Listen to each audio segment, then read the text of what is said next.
Hello again, book lovers. J.M. Barrie and the Lost Boys, the real story behind Peter Pan by Andrew Birkin, is what we have on offer today. A peculiar book, I thought, a sort of large format, photographs on every page to accompany the text. My copy was well worn, pages stuck together, torn, etc. However, a nice 300 pages of text to get into. So in this tome, we do get to know about J.M. Barrie, and you might ask, why am I reading this particular biography? Well, there are two reasons. One is because I love biographies. They're part of history, and they very often immerse you into a lot of period detail, which gives you a nice flavour of how life was back then. And the second reason, I'll get to later on. Let's start with Andrew Birkin, the writer, who I hadn't heard of, but when I looked him up on the internet, turns out he has an incredible CV. This book is tied in with a TV film that he made. His sister is Jane Birkin, wouldn't you know? And if you want to check him out, he does have quite a few other famous relatives. And the guy is obviously mega productive and has a lot of insight into J.M. Barrie. But this book focuses on his relationship with the Llewellyn Davies boys, who were the models, or perhaps we should say one of whom was the model for the original Peter Pan. And we're set in a bygone day of theatrical folk of London. After whisking through some early life, that's what we're thrown into. Tragedy begins to haunt the narrative early on, with a very sad photograph of Margaret Henley, who was a family friend, and due to her habit of referring to Mr. Barrie as her Fwendy Wendy, as children do, inadvertently invented the name Wendy, or reinvented it, you could argue. That poor lass died at the age of 6, and, spoiler alert, we're approaching the First World War, so we're going to get a lot of sad deaths. But what we find in this book is almost like an epistolatory novel, as along with so many photographs having been taken, due to the fact that we're talking about the richer end of society, also we get lots and lots of letters to draw on. And so we follow the story of Mr. Barrie, a peculiar chap, it has to be said. Very, very friendly with his child friends, but could be quite sullen and morose. Anyway, there he is playing games with the kids, with real bows and arrows and real knives, it should be noted. In this strange setup where Mr. Barrie, who's not the children's father, is clearly playing the father role, instead of their real father, Arthur, who had an artificial jaw fitted in 1905, we learn.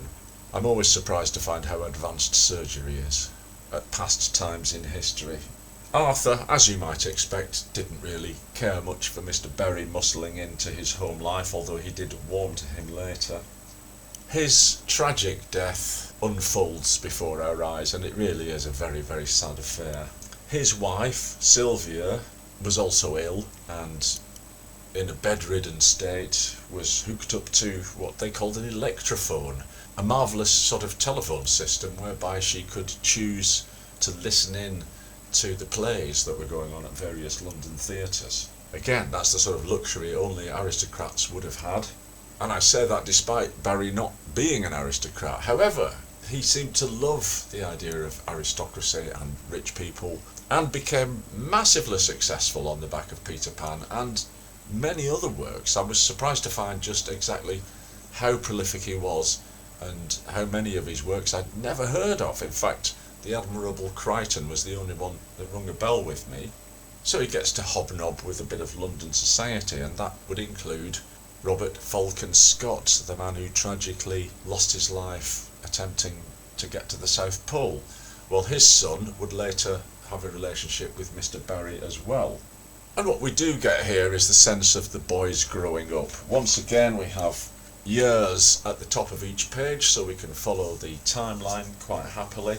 We get the petty squabbles among some of the women folk of the various families, including one of the boys' then wives, who gets drawn into petty squabbles over who has ownership, as it were, of the boys. Barrie becomes betrothed to Sylvia while she's dying. He writes rebus letters in the style of Lewis Carroll. He forms a cricket team with the Llewellyn Davies and other guest members to play friendly games. The name of this being a play on Barrie's surname. They were known as the Alach Barries, which at the time would have been considered light English whimsy, but today would probably seen as virulent racism or something. And off they go. They seem to spend all their time fishing and hunting. They're fishing in Scotland when the First World War breaks out, and this heralds tragedy squared. Guy de Maurier, friend of the family, one of the principal actors, dies in the trenches, as does George, the beautiful boy, and Barrie's influential agent, Mr. Frohman, meets his end on a ship called the Lusitania, which is almost a scene from a film, isn't it? You can see him boarding it, and then the camera sweeps round so we can see the name of the ship, knowing what happened to it. Without Frohman, by the way, we probably never would have heard of Barrie or Peter Pan. He was very influential. More tragedies follow at the end of 1916. And finally, near the end of the book, as the lads passed through their public schools and their Oxfords and their ambitions to do certain things, on page 262 we get a description of Barrie's London eyrie, as it were, and the casual throwaway line. Being only 5'3", he did bang his head on the beams, whereas most other people would, obviously, except the children. Being only 5'3". Well, that's the reason why I thought I'd read this book about Barrie, because I discovered that he suffered from stress dwarfism due to the relationship between him and his mother, and his mother constantly lamenting the death of another child. But this is hardly mentioned in this particular biography. As I say, it's more focused on his relationship in later life. But I thought it was unusual not to mention, except in passing, Mr. Barrie's very short stature. So anyway, there he is, sitting sullenly on his rock-hard settee, brooding quite a lot, suffering the tragedies of these constant deaths as well. One of the boys' wives may have had a miscarriage due to the strange relationship with their housekeeper. They wouldn't speak to each other, for example. And both the women charged with looking after the boys noticed that Mr. Barrie was extremely generous. He was extremely generous in a lot of other ways as well, but he treated the boys to more or less everything they wanted, and the women feared that this might spoil them. As an example, as Barrie didn't want Michael to go to be a bohemian in Paris, which seemed to be his ambition, and would prefer him to go back to Oxford University and do some proper studying, he bribed him with a car and a country cottage, which we learn he hardly ever used. So there's quite a bit of money sloshing around there.